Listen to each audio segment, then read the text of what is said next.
Walang magawang kita. Wala akong magawa, guys. Kaya ito lang.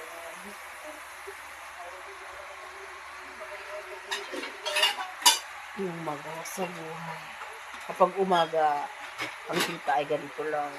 Nakahiga muna, tapos hawak muna ng cellphone, tapos, syempre, tingin-tingin, nanonood, ganun lang ginagawa ko. Basta pag bagong gising ako, na dapat sana mag-prepare agad ng mga kakaining pag-ayusan. Pero ito ako,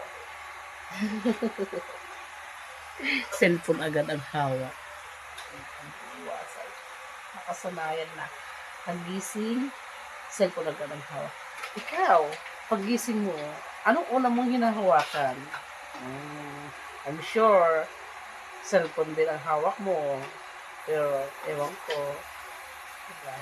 Hindi naman tayo pare-pareho lahat. Pero basta ako, si Tita, cellphone agad ang hawak ko. So lang.